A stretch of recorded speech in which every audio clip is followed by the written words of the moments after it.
എല്ലാവർക്കും നമസ്കാരം. ഞാൻ സരിത ഹരി. അപ്പോൾ ഇന്ന് നമ്മൾ ഈ രാധാമാധവം സത്സംഗ് കണക്റ്റിലേക്ക് നിങ്ങളെല്ലാവരും എത്തിച്ചേർന്നതിൽ വളരെ സന്തോഷം. ഇനിയുണ്ട് കേട്ടോ കുറച്ച് ആൾക്കാരൊക്കെ വരാൻ. അപ്പോൾ ഇങ്ങനെയൊരു സത്സംഗം ഒരുപാട് കാലമായി ആനയം അമ്പലം എന്ന ചാനൽ പ്ലാൻ ചെയ്യുന്നു. ഇപ്പോഴാണ് അതിനൊരു അവസരമായത്. അതും ഈ ഗുരുവായൂരപ്പൻ്റെ മണ്ണിൽ നിന്ന് തന്നെ തുടങ്ങാൻ സാധിച്ചതിൽ ഞങ്ങളെല്ലാവരും വളരെ സന്തുഷ്ടരാണ്. ഒപ്പം നിങ്ങളെല്ലാവരെയും കാണാൻ സാധിച്ചതിലും ഒരുപാട് സന്തോഷം. അപ്പോൾ ഇനി ബാക്കിയുള്ള കാര്യങ്ങളൊക്കെ പറയാൻ ഞാൻ വ്യാസനെ ക്ഷണിക്കുകയാണ് കേട്ടോ.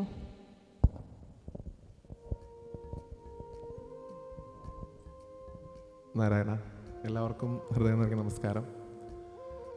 വളരെയധികം സന്തോഷമുണ്ട്. ഗുരുവായൂർ ഇങ്ങനൊരു സത്സംഗം കണക്ട് ചെയ്യണം എന്നുള്ളത് കുറേ നാളായിട്ടുള്ള നമ്മുടെ കൂട്ടായ്മയുടെ ഒരു പ്ലാനായിരുന്നു. ബട്ട് അത് പല സമയത്തും പല കാരണങ്ങൾ കൊണ്ടും പല സമയത്തും മാറി മാറിപ്പോയി.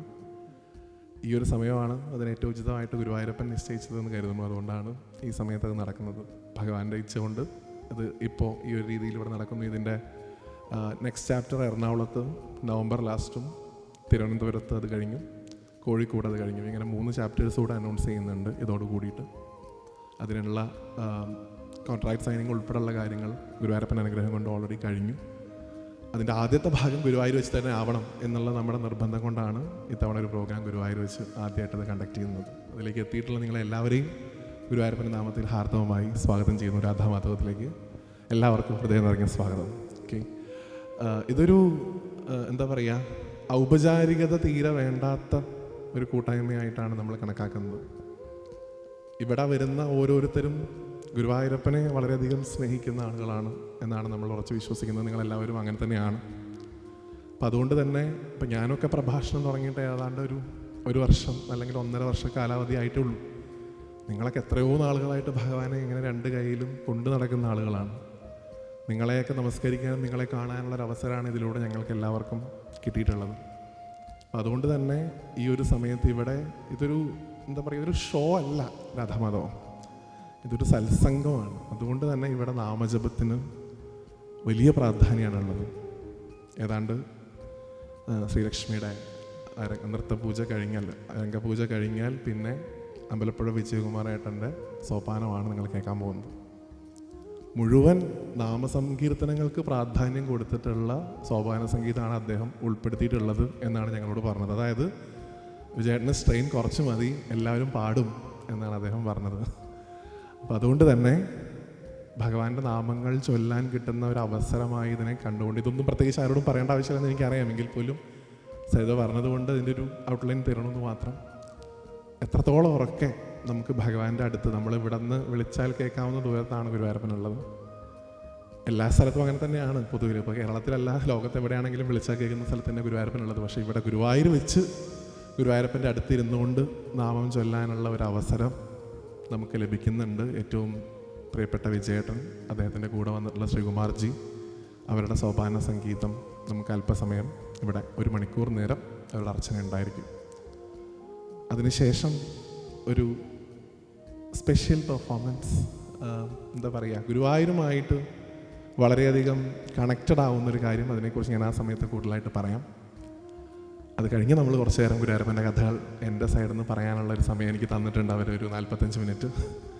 ആ സമയത്ത് എൻ്റെ ഒരു ചെറിയ പ്രഭാഷണമല്ല, നമുക്ക് ഗുരുവായൂരപ്പൻ്റെ കാര്യങ്ങൾ പറയാം, അത്രയേ ഉള്ളൂ. അല്ലാതെ പ്രഭാഷണം എന്നൊക്കെ വിശേഷിപ്പിക്കാൻ പറ്റുമോ എന്നൊക്കെ നിങ്ങളാണ് തീരുമാനിക്കേണ്ടത്. ഭഗവാനെക്കുറിച്ച് സംസാരിക്കാനുള്ള ഒരു 45 മിനിറ്റ് നമുക്കുണ്ട്. പ്രിയപ്പെട്ട വൈഷ്ണവ് ഇവിടെ എത്തിയിട്ടുണ്ട്. എനിക്ക് തോന്നുന്നു നിങ്ങൾക്ക് എല്ലാവർക്കും അത് നല്ലൊരു എക്സ്പീരിയൻസ് ആയിരിക്കും. വൈഷ്ണവിൻ്റെ പെർഫോമൻസ് ഉണ്ട് വയലിനിലും. ഇതൊക്കെ ചേർന്നിട്ടുള്ള ഒരു 3 മണിക്കൂറാണ് നമ്മളിനി ഒരുമിച്ച് ചെലവിടാൻ പോകുന്നത്. അതിലേറ്റവും പ്രധാനം ഞാൻ പറഞ്ഞു, ഇവിടെ നമ്മൾ എന്നുള്ള ഒറ്റ വാക്ക് മാത്രമേ ഉള്ളൂ. അല്ലാതെ ഇതിൻ്റെ സംഘാടകരായിട്ടുള്ള ചില ആളുകൾ, ഞാൻ, നിങ്ങൾ, അങ്ങനെയൊന്നുമില്ല. നമ്മളെല്ലാവരും ഒരുമിച്ചിരുന്നുകൊണ്ട് ഗുരുവായൂരപ്പൻ്റെ തൊട്ടടുത്തിരുന്നുകൊണ്ട് ഭഗവാനെക്കുറിച്ച് കേൾക്കാനും ഭഗവാന്റെ നാമങ്ങൾ ചൊല്ലാനും ഭഗവാനെ സ്മരിക്കാനും ഒക്കെയുള്ള ഒരു സമയമായിട്ടാണ് രാധാമാധവത്തെ നമ്മൾ കാണുന്നത്. അതിലേക്ക് നിങ്ങളെല്ലാവരെയും ഗുരുവായൂരപ്പൻ്റെ നാമത്തിൽ ഒരിക്കൽ കൂടി സ്വാഗതം ചെയ്യുന്നു. ഭഗവാൻ നിങ്ങളെല്ലാവരെയും മനസ്സിൽ നിന്നിറങ്ങി അനുഗ്രഹിക്കട്ടെ. പ്രിയപ്പെട്ട വിജയേട്ടൻ ഇവിടെ എത്തിയിട്ടുണ്ട്. വിജയേട്ടൻ്റെ പെർഫോമൻസ് ഞാൻ പറയാതെ തന്നെ എത്രയോ ആളുകൾ എല്ലാ സമയത്തും കേൾക്കുന്ന കീർത്തനങ്ങൾ ചൊല്ലിയിട്ടുള്ള ആളാണ് വിജയേട്ടൻ. വിജയേട്ടൻ്റെ പെർഫോമൻസിലേക്കൊക്കെ പോകാൻ നമുക്ക് അധികം സമയം വൈകിപ്പിക്കുന്നില്ല. അദ്ദേഹത്തിനാണെങ്കിലും തിരക്കുകളുണ്ട്. പാറമേക്കാവ് പോകാനുള്ളതാണ് 5 മണിക്ക്. അപ്പോൾ ഈ ഒരു രംഗത്തിൻ്റെ ഒരു സ്റ്റാർട്ട് എന്ന രീതിയിൽ പ്രിയപ്പെട്ട ശ്രീലക്ഷ്മി എന്നൊരു ശ്രീലക്ഷ്മിയെ നിങ്ങൾക്ക് പരിചയപ്പെടുത്താം. ആദ്യം ശ്രീലക്ഷ്മി എൻ്റെ നാട്ടുകാരിയാണ്, മണ്ണാർക്കാട്ടുകാരിയാണ്. കാലടി ശങ്കര സംസ്കൃത സർവകലാശാലയിൽ നിന്ന് ഭരതനാട്യം 1ാം റാങ്കോടുകൂടി, മോഹിനിയാട്ടത്തിൽ 1ാം റാങ്കോടുകൂടി പാസ്സായിട്ടുള്ള കലാകാരിയാണ് ശ്രീലക്ഷ്മി. നല്ലൊരു കയ്യടി ശ്രീലക്ഷ്മിക്ക് കൊടുക്കാൻ സാധിക്കുന്നത് നന്നായിരിക്കും തോന്നുന്നു. ശ്രീലക്ഷ്മിയോട് ചോദിച്ചു ഏത് പാട്ടാണ് രംഗപൂജയ്ക്ക് വേണ്ടി സെലക്ട് ചെയ്യേണ്ടത് എന്ന് ചോദിച്ചപ്പം സാധാരണ പതിവ് പ്രാർത്ഥനകൾ വേണ്ട, നമുക്ക് രാധാമാധവ ആയതുകൊണ്ട് തന്നെ ഒരു കീർത്തനം അലൈപ്പായുതേ എന്ന് പറഞ്ഞ എല്ലാവർക്കും വളരെയധികം ഫേവറേറ്റ് ആയിട്ടുള്ള പാട്ടാണ്. അതിൻ്റെ ഒരു നൃത്താവിഷ്കാരത്തോടു കൂടി നമുക്ക് ഈ ഒരു വേദി തുടങ്ങി വയ്ക്കാം. അതിനുശേഷം പ്രിയപ്പെട്ട വിജയൻ്റെ സോപാന സംഗീതം കേൾക്കാം. അപ്പം ഈ ഒരു വേദി ഇനി ശ്രീലക്ഷ്മിക്കായിട്ട് തുടങ്ങി വരുന്നു. Thank you so much.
Thank you.